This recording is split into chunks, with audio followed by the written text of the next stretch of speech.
You ready? I think so. All right. Let's do your chant. Get you in the mood.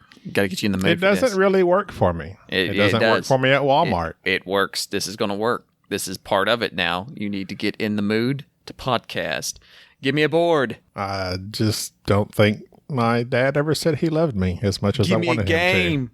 Give me a game. Yeah. Mind games. That's what he played by not saying he loved me. Give me a snobs. He was a snob with love. Give me emotional trauma. What in the world is wrong with you? Welcome to the Board Game Snobs podcast. Critically harsh reviews with a touch of class.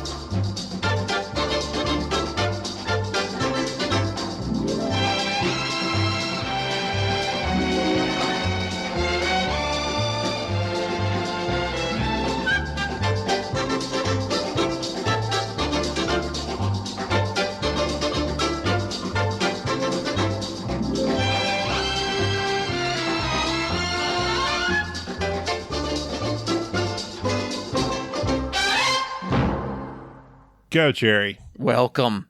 Yes, welcome one and all to the Board Game Bienvenidos. Snobs. Yes, bend those Venitos. Bend them like Beckham. To the Board Game Snobs podcast, the only podcast about... them burritos. I've been eating a lot of burritos here lately. Why? Because it's beans and rice wrapped in a tortilla. It's I know what they are. Dieting. Oh, okay. I keep forgetting you're on your plant-based crap. How much? I'm still at a plateau. I'm still at 50 pounds lost. I have yet to break the plateau.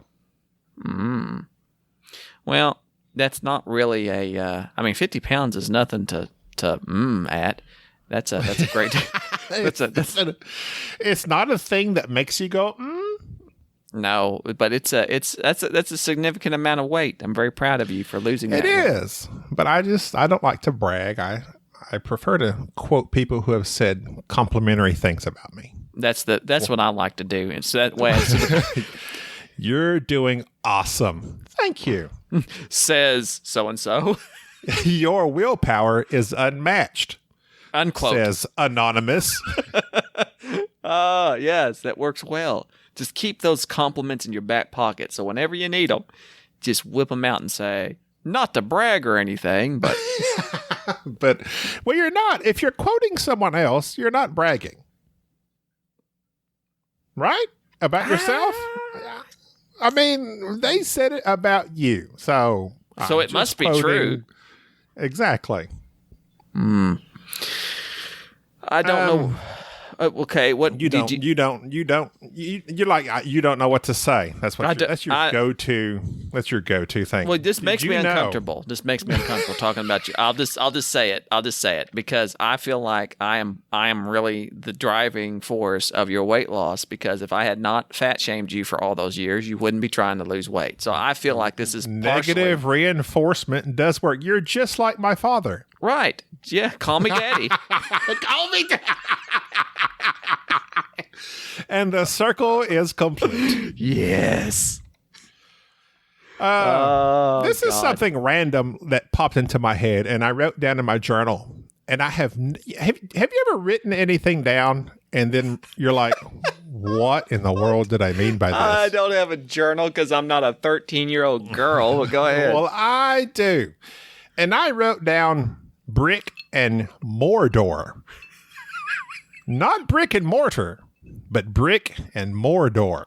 So I can only assume I was thinking about creating a shop that sells headshots of Steve Carell with a trident and Mordor. You know, the realm and base of evil Sauron from Lord of the Rings. I thought that was Hodor's brother. He was just bigger. Hodor and Mordor. No, Mordor apparently is east of Gondor. Did you know there was a Gondor? Gondor Man. Did you ever watch Condor Man from the 80s? Or maybe it was the 70s? I listened to the Flight of the Conchords, and I liked the show. Flight of the Condors?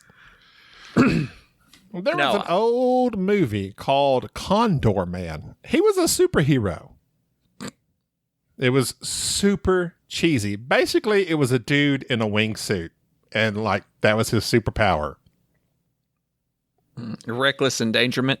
Just he would jump and he would fly, but he had to jump from. He had to jump from extreme heights.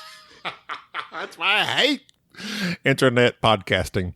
Yes. Have you ever seen that extreme like wingsuit stuff where they like go through the valleys and the crevices that are deep in the earth and they just fly at like these tremendous speeds and angles? Yes, that's exactly. I was one night Googling men in spandex diving into crevices, and that's the video that showed up. Thank you. Go ahead. Keep it going. Oh. Condor. Well, also, yeah. I think I went to a store called Condor Sense somewhere in Dallas.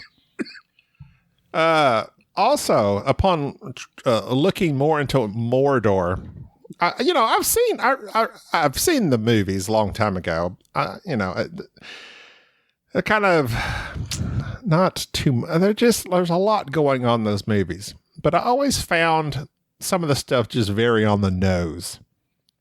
Like where they were going to toss the ring into, that big volcano. You know what it was called? I don't, actually. Dan, you know. Mount Doom. Now, well, I'm sure immediately, that's not a place I want to go to. I'm sure that's not the actual name of the mountain. That was just the colloquial term for it. No, it was Mount Doom. You go through the forest of despair, across the river of evil, and here you are. No, that's just some poor writing. That's lazy writing there, Mr. Tolkien. Yeah, that's what I said. So do you have a point to Speaking of this? mountains, is there more speaking of of mountains, no, I'm just like crossing stuff off of my diary to talk about. Okay, go ahead. I'll suffer through this for another 3 minutes. Speaking of mountains, did you know Mountain Dew was slang for moonshine back in the old days? Yeah, I know. I knew that, actually. Oh. Yep. Speaking of which, did you know that newborns don't cry tears? They cry something else. What is it? It's They don't cry. They have no tear ducts. They're not developed yet or something. They're faking it.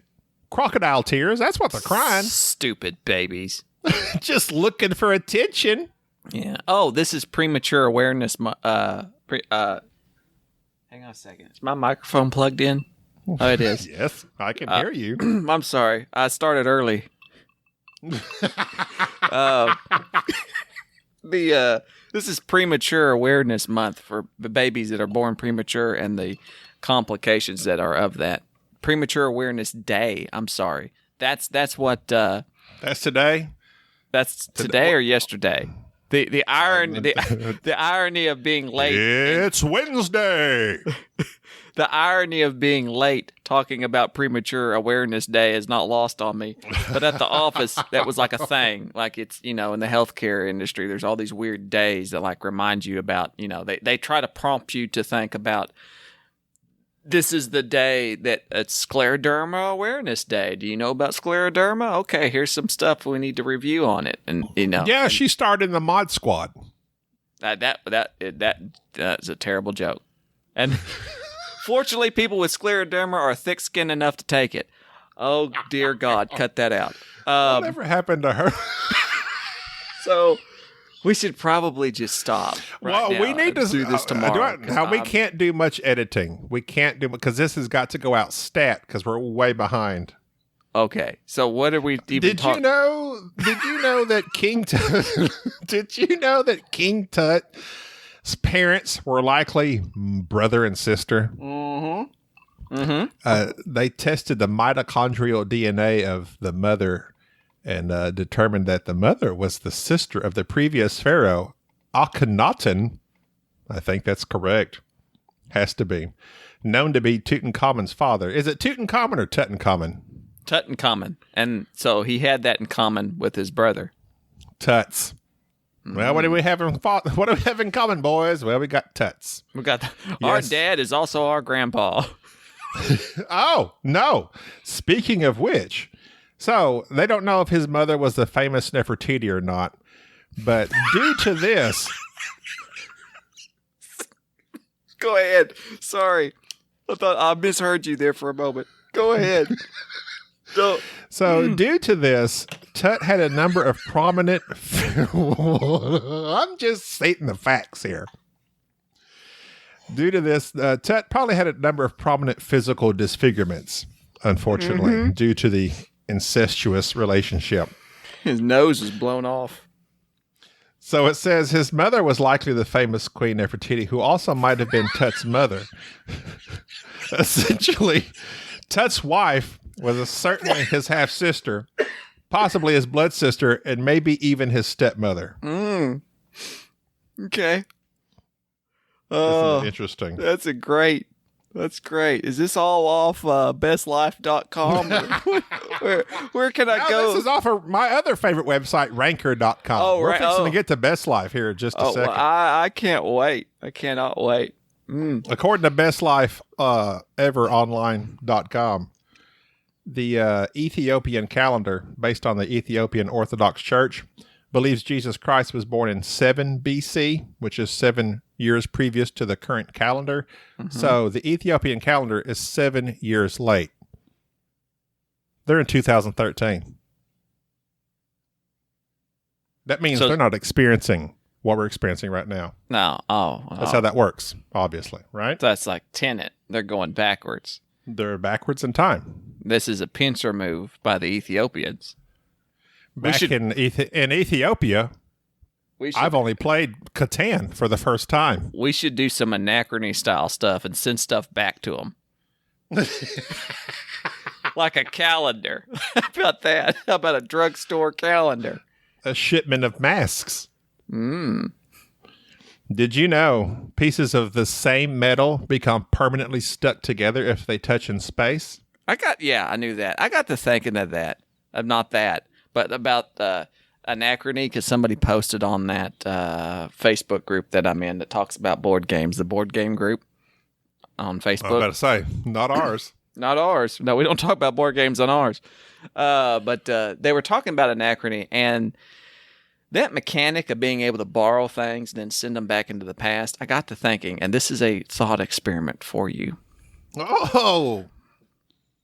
If if you were to know what you know now, and you could send something back to yourself I could turn back time to November of 2019, the things that you were going to panic about in 2020, wouldn't it be weird to get like this package tendered to you that has like masks and toilet paper in it?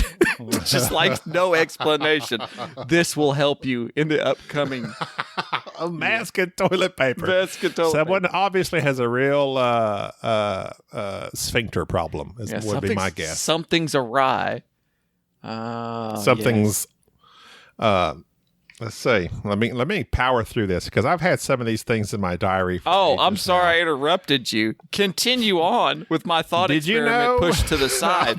I want to hear what the teeny bopper editors of bestlife.com have to say about whatever crap it is that you've dug up to kind of fill in for banter. Please, I am riveted. Looking at Facebook groups that actually talk about board games. Meanwhile, I'm posting Miley Cyrus videos and people are getting upset. Oh, yeah. Leaving our group even. We lost our first member of our group because you posted that inappropriate Miley Cyrus video. He was very angry. He was upset. Well. Like, wait, I'm going to report this to the administrator. And he did. He reported your post to me. And I was like, nah, this stays. This stays. I appreciate you backing me up on that one, Jerry. I almost removed it. I almost did till I saw it posted. I thought, be super weird not to back you up on this. Zombie. That is actually one of my most favorite songs of all time. I do. Miser's version of Zombie is awesome. Whose? Miser. Miser. Look it up. Oh, I thought you were trying to say Miley. No, not Miley. You're into your gin already. So. No, it's not gin. I just finished that, and now I am opening a bottle of Gin Miser? Kilburn. If I can figure out how to get this open. Okay, so this is the last Did You Know Let me get a pen. from Best Life Online. Write this down. Cows moo in regional accents. So like cows from the south, they have like a twang in their moo. Moo. There you go. There you go. I'm about to have a twang Or, in my moo. let's see how many different people we can offend. Where would this cow be from? Moo. Huntersfield. Yes. Huntersfield. Clearly. What about this one? Moo. That sounds like a Welsh cow. No, let's see. A Welsh cow would have to roll his R somehow. Moor. He's from a moor. He goes moor. He's from Mordor. Looking for the pasture of milkiness. That's in Caledonia. Caledonia! Get it? I'm on fire. That was a good one. Yes. Let's see. What else do I have to tear through here? Yeah. Okay. I'm good. Last one. Good thing Human I started bodies. early. Human bodies give off a tiny amount of light that glows. But the intensity is 1,000 times lower than the sensitivity of our eyes. That's what your aura is. And that's why the machines want to plug you into the Matrix, because that's that light they use that to power the machines in the Matrix. Keanu Reeves. Well, I was thinking more of Team Edward. You know, he glistened in the sun. Yeah, but that glistening was more of Maybe he was just sweaty. No, that glistening. Sweaty balls. That glistening was the sign of his emotions. Haven't you noticed emotional glistening? More people who are emotional and have empathy, they glisten slightly. Don't you know? You sweat constantly. I've always just assumed that was your emotions. That's my body crying out for help. All right. And it is slowly pushing those calories out. And I'm so glad that you're being successful with your plant-based diet. I'm trying. Well, I've plateaued, but I'm still trying. Keep at it. Because here's the thing. It would be hard to respect somebody who just completely gave up, rolled over, and went back to their old ways, especially if that person was a weak British man who got sidetracked making a game with his young daughter, who gave up bloodlines of weak bloodlines, of gave up on his health and continued down the path without, sticking it out. That would be sad. And turned to meat pies to console himself. Mincemeat pies. Mincemeat. We sell mincemeat in Walmart. Somebody asked me for it the other day. I'm like, we do not have that here, sir. I don't know what that is. I didn't realize until Enrique's dad, Mag, showed me that they sell lingua. I love lingua. I will eat some cow's tongue like that. Ain't nobody's business. And I never realized you could purchase that at Walmart. But it's hidden. It's in the back. They got it. They got the tongue, and it's good. Well, is it a Southern tongue or a Welsh tongue? Which dialect did that tongue used to moo in? I couldn't tell. It was tongue tied. Unfortunate. That's unfortunate. So I bought a game the other day that I immediately regret. Okay, tell me about it. Tell me about your regret, sir. Embers of Memory. I posted on Facebook, should I get this game? I primarily looked at it, saw that it was Osprey Games. I was like, hey, Osprey. Love the way their box opens, very book-like. That's the number one selling point for me. Sold. Mechanisms and the designers, be darned. I like the way the box opens. None of that box farting for us. We want our boxes to open from the side. And it is amazing. It's beautiful. The cards are beautiful. It's strictly a card game. It's from this series of fantasy books called Throne of Glass. I read the first one a long time ago. Like, this girl's an assassin, and it's just typical fantasy stuff. These people got abilities and powers, and I lost interest after the first book. But I saw this game, and I was like, it's Osprey. It's based on a book. So I checked it out. It's terrible. It's. You remember that card game I bought where you overlap the cards, and however you overlap them, you receive, the corn or whatever. I forget what it was called. It was pretty much, it's the similar idea of overlapping cards in a certain way so that you beat the game. But this is a cooperative game. It says by Kuro, Kuro. I don't know if I know that person or not. But it's bad. Like, it's really, really boring, and just like, that's it. Like, you're just overlapping cards. But it's written in a storybook manner so that, like, you're not supposed to, it's like a legacy or campaign type thing, where once you beat this level, you open up this deck of cards and keep going. But I have no desire to keep going because the first part was so bad, and the instructions are not very thought out, because it doesn't tell you to the extent of the overlapping that you can go. Because there are certain things you can or can't do as you overlap them. But it's neither here nor there. But basically, I was going to mainly discuss games based on books for a short moment. Oh. This one's not good. Well, I'm glad you're bringing that up, because I'm not prepared at this at all. Well, you don't have to be. Well, no. But I was thinking about another one. I want to contribute. Go ahead. I'll think while you go. Other than like licensed things like, the Two Towers, speaking of Lord of the Rings, the mini games that come from that. What's the one with, it's also got towers, but it's not towers. The Dark Tower. No. Well, that might be, I'm sure that's a game as well. Dan Follett or something?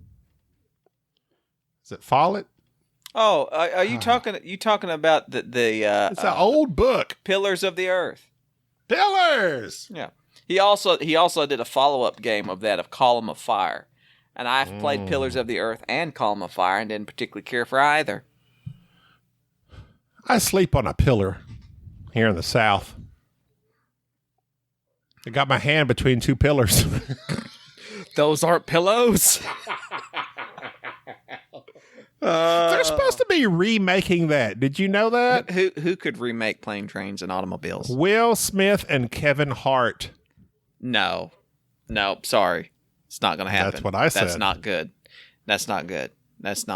I like Kevin Hart, but I just don't. No. I was like, Kevin Hart, funny. Will Smith is way past the top of his game. Whereas Plane, Trains, and Automobiles, that was John Candy, Steve Martin at the top of their game. That was a classic show. And it's such a simple premise of this is kind of the straight guy, angry guy, and this is kind of the weird, obnoxious guy.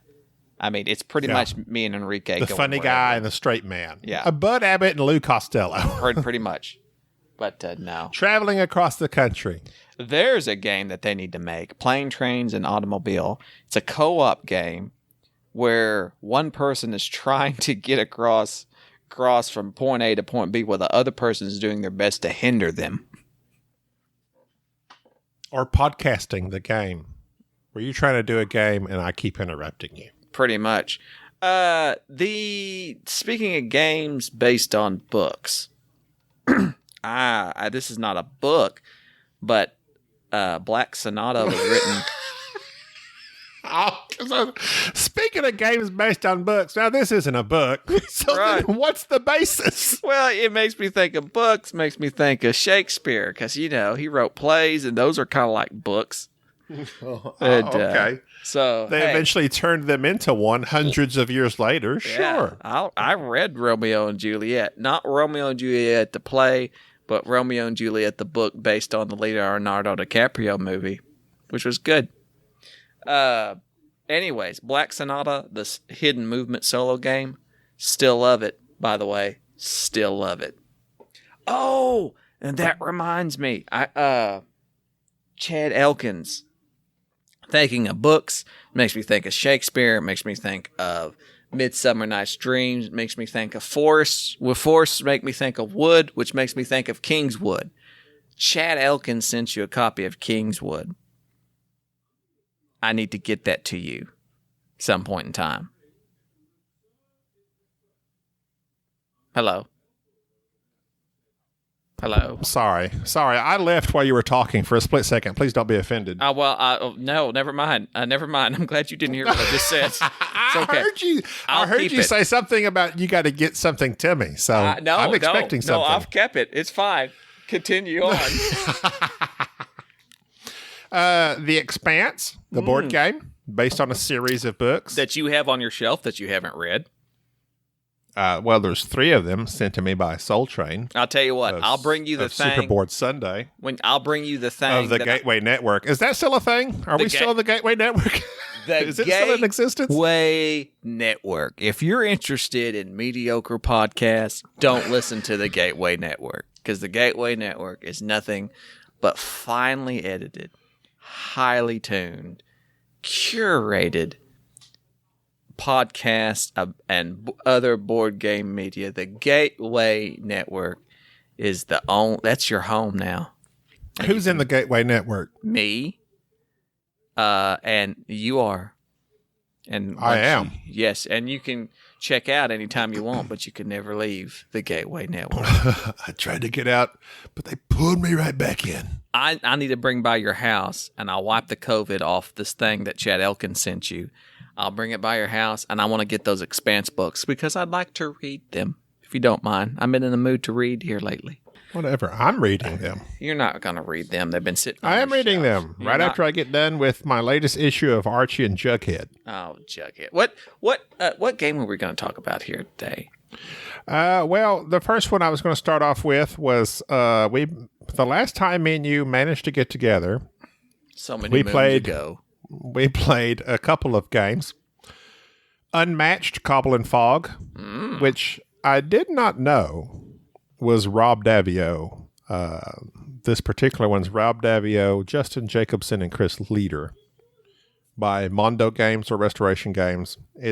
Everybody knows what it is by now, but it's the asymmetrical, you're Invisible Man or Sherlock or Jekyll and Hyde or Dracula. I was the Invisible Man because being invisible is my favorite superpower, bar none. Whatever. Bar none. But there's some But caveats. you'd be too busy talking. They're like, we can track you down because you won't shut up. No. You're too busy talking. I have questions. You're too busy telling us some story. I have questions, though. If I'm invisible, do I have to be naked? Or do I have... Does the invisibility... according to the movies I've ever seen, yes. So that basically I can't go outside in the cold. I mean, that really hinders your ability to be invisible. You can't do it outside when it's super cold. So it's like you can be invisible, but like the Dakotas and Canada are off limits. Like you won't be able to sneak around. Is there something you could slather on your body to make it warm, even if it's naked, like blubber or something? Oils? Could you do oils? Creams and lotions? Are there creams that lock in heat? Crisco. So what I would do, but if you know of creams and lotions that lock in heat, get at us. I think I've seen those on a particular aisle at Walmart. It's like you put it on your body and it like warms that part of the body up. boardgamesnobs@gmail.com if you know of a good warming starts with a K oil. So warming liquids. Well, yeah. Just send us some. Lots of it. So I'm gonna bathe in it. If I could make my surroundings like my everything, invisible, that to me is a great superpower. But the whole having to be nude and make your surroundings. Yeah. invisible. So like if my clothes or objects that I possess that are on my person invisible, like I could cast a veil of invisibility all around me. So it's like because like if I'm sneaking through somebody's house and I'm invisible. And I'm like stealing their wallet, they're just going to see their wallet just pick up off the mantle. And they're like, what's going on? It would be helpful if Yeah, then they just think they're like houses possessed or something. Right. And I'd be dropping stuff because I'm oiled So then up. you'd be going, ooh. You just see this wallet going, yeah. And I mean, that's my point. I guess you could hide it. So like if you shoved it between your butt cheeks, would it Those then aren't disappear? pillows. If you shoved it between two pillars, would Dan Follett be able to find it? Oh, Dan Follett couldn't find himself out of two pillows. Is that the name of the writer? Or is it Ben? No, it's Follett, isn't it? Pretty sure. Pillars of the Earth. Ken, not Ben or Dan or whatever. It's Ken Follett. Ken. Are you shivering? Are you out in the cold naked? Yes, my oils have worn off. My essential oils have worn off. And now I can be seen and heard. And you're in the cold. It is not flattering, sir. No. So, what were we talking about? Oh, Unmatched. It's a good game. Unmatched Cobble and Fog. Yes. I was the fog. You were the cobble. It's enjoyable. I was Sherlock. You were Mr. Invisible, and I defeated you. Sherlock did seem to be a little overpowered, especially with Watson. I swacked Watson. He's dead by the time. Watson did not survive the encounter, but Sherlock put the stomp on you. So well, he's hyped up on booger sugar, if you know what I mean. Heroin. Oh, I got a cough. I sense that. I'm sorry about that. Been out in the cold too long. The oils aren't. I have to get some eucalyptus going on here. You get some thieves on there. Time. Yeah, it's okay. It's okay. I've heard it compared to the Funkoverse because I mean it's just I don't know, a grid of miniatures, and you're attacking and retreating and attacking and defending, and whereas Unmatched uses cards, so it's deterministic combat, and Funkoverse is dice.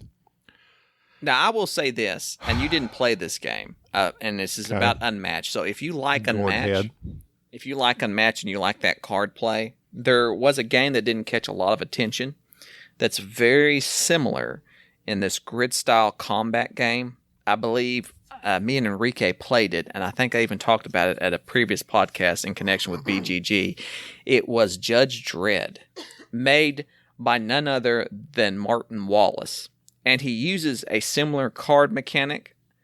If I read right, now don't quote me on this because I never played Wildlands, but it was similar. I never quote you. It was similar to Wildlands because I never say anything flattering. Why would you? But the card play in Judge Dredd was very similar to Unmatched, but much better.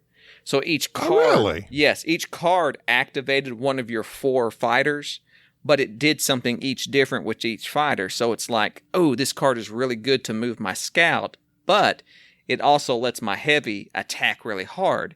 So do I want to play this card and get rid of it to move my scout a lot?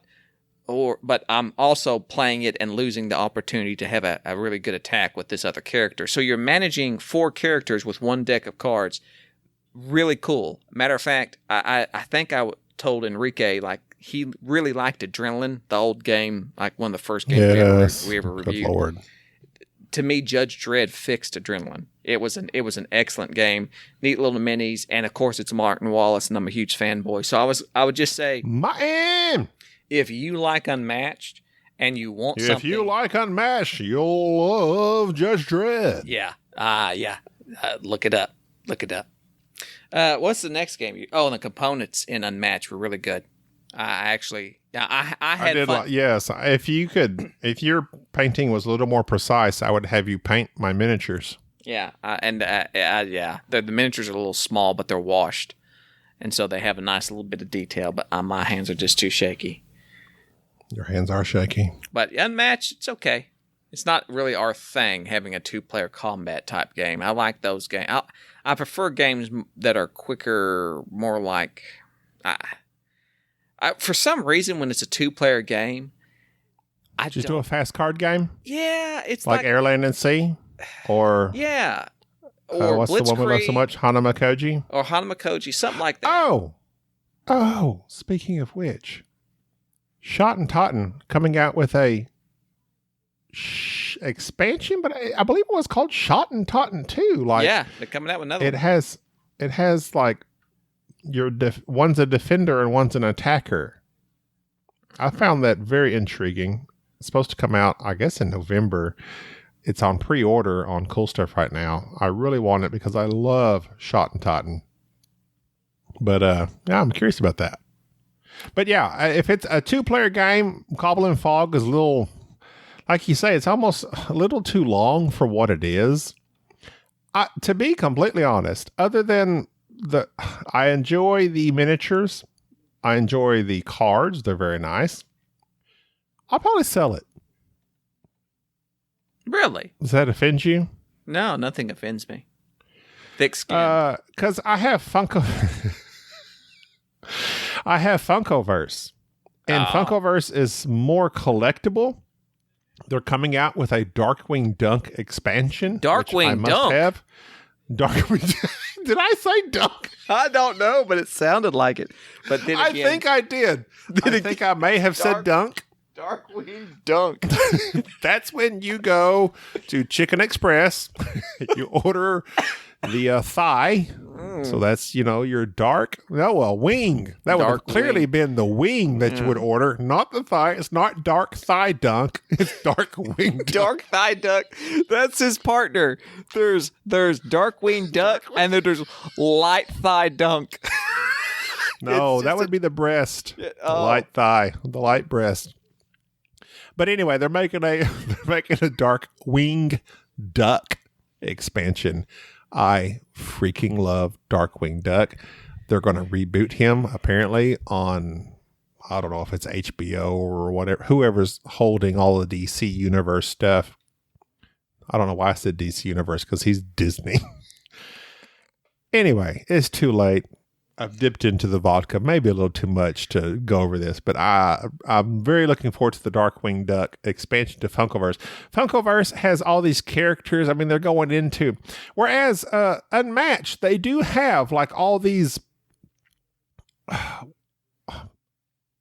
classical characters. They're not licensed. Yeah, it's the unlicensed characters. It's like Aladdin and all these old school literary characters that they can just use freely in these games, whereas Funkoverse is all type. They got Jurassic Park, they got Back to the Future, they got Batman and Robin, they've got Darkwing Duck. Okay, it's a little more here and now. Okay, and I like that. Rob Davio, listen up. $1 million idea for you, baby. Hang on a second. $1 million baby. Alexa's hollering at me to take my medicine. Watch out for your stool. Alexa, quiet. Alexa's trying to tell me to take my pills. I'll take my pills when I want to. Nosy old woman. Alexa. All right. Davio, here you go. Do Unmatched, but do Celebrity Unmatched. I don't want to fight Sherlock and the Invisible Man. I want to fight Liam Neeson and Tom Cruise. Get after it. Do Celebrity Unmatched. Everybody Kim Kardashian versus Taylor Swift. That's right. Shake it off. Shake it off. I played my shake it off card. Oh, it's too much. You can't hit me. See? Yeah. You get it? You get it? Was that good? Oh, that's a good one. What does Kardashian's power besides plastic? You punch it and she just repairs herself? The Kanye West is your little bitty guy that is going to follow you around. So your sidekick. Yeezy's all up in your business. He'd be like, Taylor, that was a good punch, but that wasn't the greatest punch of all time. Your turn is over. I think we need to end it there. Oh, no, I ain't mic dropping it. I'm also looking forward to the new Wingspan expansion, the Light Thigh Dunk, and the... we got to talk about the Mandalorian. Okay. Yeah, you're right. I desperately want to talk about the Mandalorian. Quick question off to the side. Come over here with me, Jerry. Okay. Are we going to do another episode after this immediately, or is this your last one?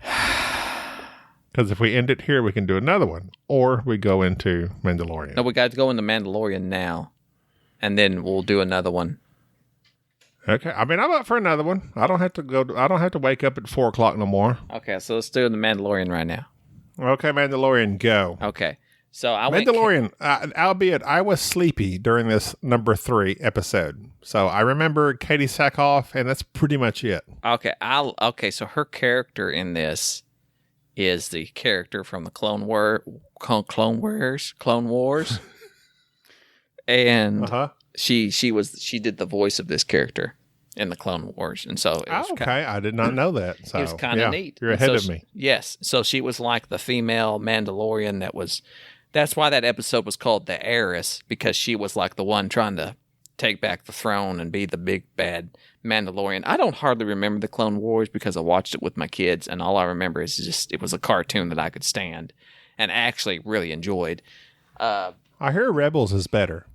I heard Rebels suck, but who knows? Interesting. I don't know. I've never watched the Rebels. Who do we believe? I don't know. But I will say this. This episode with the tan dude, Bosch, as the Imperial captain, and the Mandalorians, and he was very orange.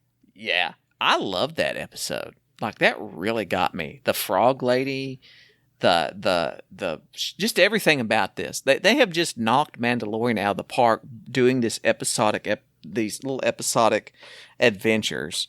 And we all know it's going to culminate with him meeting up with Ahsoka Tano, who's like my daughter's favorite character. I do remember that. Like, they said Ahsoka Tano, I was like, what? Yeah, I know her. Yeah, Ahsoka Tano was like my daughter's favorite Star Wars character, bar none. She used to be obsessed with Ahsoka Tano.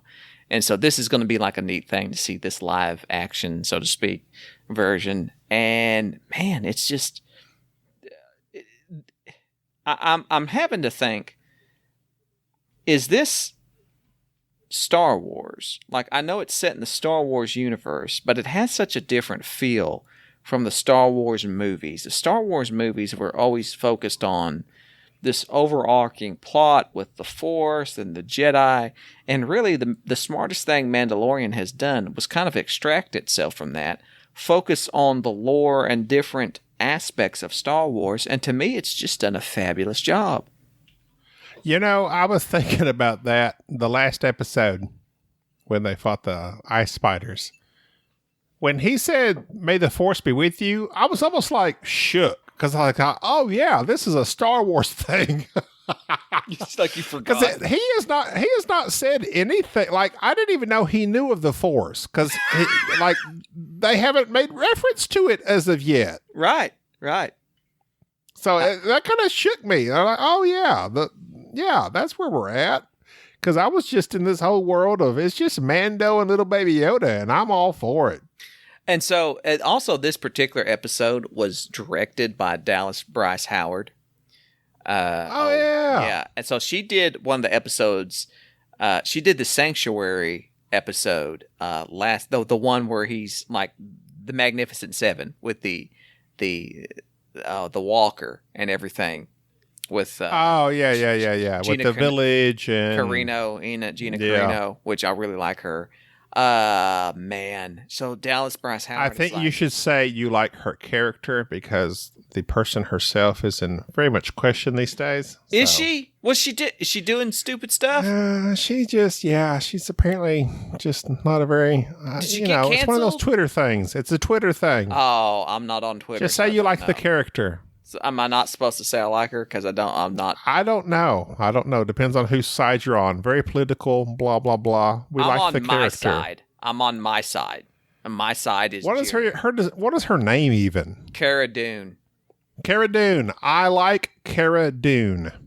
That's what you should say. Cara Dune. All right. That is. And is I that really our, do. Like, is that I mean, our they could replace statement? The board game snobs.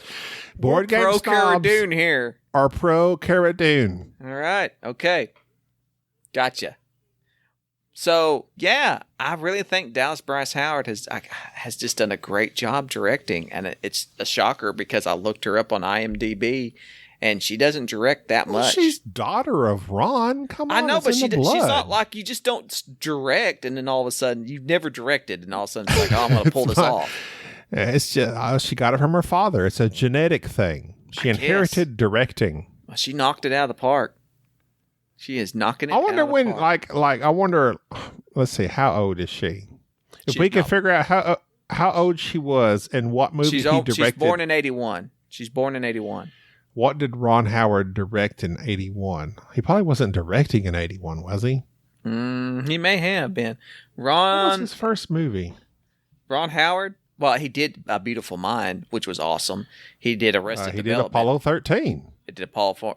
Yeah, he's done a lot of stuff that's just been amazing. He also if we could get in his mindset for 1981, then we would know where she's headed towards. Well, in 1981, he directed The Time Crystal. It was a TV movie. It looks awful. I'm sure it was. I mean, pretty much in the 80s. I mean, come on. Now, I have to say this, and speaking of books, he directed a movie based on one of my favorite books of all time, and he ruined it. In The Heart of the Sea, which is about I've ranted about that. That was awful, and I was super excited because it had Cillian Murphy. Chris Hemsworth was in it, but I'm not big on him. But anyways, Ron Howard directed it, and I thought, man, this is gonna be killer, and it wasn't. It was awful. And I've never seen it. No, don't. Just don't. I watched Master and Commander. It's the same thing, right? Oh, I'm slapping you through. You know how I feel about Master and Commander. I know that Russell Crowe rides a whale at some point. Whale riders. Based on the game. Awful. Ron Howard directed. He directed Night Shift, starring none other than the Fonz. Yeah. He directed. Oh, crap. It just got off. Yeah, the Solo movie. He directed Crab. No, I got off. You picked the wrong thing. He's an actor. He's a producer. He's a director. He's done too many things for me. Okay, he directed Willow. He directed Parenthood, Backdraft. Hello, Far and Away. He directed Willow. He directed Willow. Oh yeah, he did, didn't he? Oh, Cocoon. He did Cocoon. This man's on fire. From 1980 to 1988, he is on fire. Wait a minute. Far and Away. Did they just announce that they're making a Willow TV series? Yes, they're going to do another Willow. I don't know. Backdraft. How does that ring true, Jerry, as a fireman? How does Backdraft? Do y'all just watch that on repeat 24/7 in your firehouses? Yes, we do, and we try. Yes, that's every fireman watches Backdraft, and we like to think that rousing theme music used to be on my ringtone. Backdraft is old school firefighting. Like, they didn't have pants; they wore just the big old 3/4 boots is what they used to call them. So you would just wear this big trench coat and these big boots, and rarely use a SCBA, and you would run into fires and just breathe smoke and die of cancer 10 years later. That's unfortunate. So it is not very realistic in terms of what firefighting is like, and it's super overdone. Like you never see. It's not that dramatic. No, and an actual backdraft is a phenomenon. Like, it's something that you starring John Travolta, you never see. Yeah. Like, you're more likely to see John Travolta before you ever see a backdraft. But backdraft, in terms of a movie, is insanely good. Insanely good. Very enjoyable. They also tried. What was the other one that came out at the exact same time, much like Armageddon and Deep Impact and. Wasn't that one that had the football player in it? It was like they had Terry Bradshaw. No, Howie Long. You're talking about. I know what you're talking about. Like, they fought the fires where they parachute in and. Yeah. Yes, I know what you're talking about. But there is another movie like Backdraft where they fought fires and it was a bomber type. Okay, I can't remember, but anyway. I'll tell you what. Ladder 49 or Ladder 47 with Joaquin Phoenix and Mr. John Travolta, phenomenal, great show. Very Far sad. and Away. He did Ransom, starring Mel Gibson. What are we supposed to be? Oh, The Mandalorian. Hang on a second. He did we Ed just- TV. Are we good with The Mandalorian this episode? I actually need to rewatch it because I think I fell asleep halfway through because we started it late on a Saturday night. I believe I saw the end of it, but I was very sleepy. Well, so then I'm not going to talk anymore about it. All I'm going to say is I'm loving The Mandalorian. We've spoiled the last two. I know it ends with him saving the day. He blah dies. blah blah. He dies. He takes his helmet off. Gets shot by Jawa. He dies. And like they say, we're gonna go see her name. You need to go see Ahsoka Tano, or whatever her name is. Yeah. Spoilers. So Ahsoka Tano's going to be on the, I guess, in the episode that's going to come out. That's Rosario Dawson, right? Which I like her. I like Rosario Dawson. I like her a lot. How the Grinch Stole Christmas, Cinderella Man, The Da Vinci Code. What's not to like about Ron Howard's directing exploits? I really like the Da Vinci, not the Da Vinci Code. The what did you call it? I don't know. Hang on a second. Beautiful Mind? Rosario Dawson. I really like her. Just need to make sure. She was in Clerks too. That was a left turn right there. She was in. She's in like all the Marvel TV shows on Netflix. She was as in a doctor. Zombieland. She was in. Let's list off everything. Let's just think of an actor and go through their IMDb and list off their stuff. She was in that video game. That's the show. She was great. That's our show now. IMDb, the podcast. Why don't you just listen in and I'll read you more of Rosario Dawson's IMDb. No, we're good. We need to end this. Okay. Are we good? This is it for this episode. You're starting to slur and stutter. I think it's time to go. She was in Sin City. I'm Gaby. That's Jerry. She was on SpongeBob SquarePants. She did a voiceover. Bye-bye. And I believe she was in a show called 9 Kisses.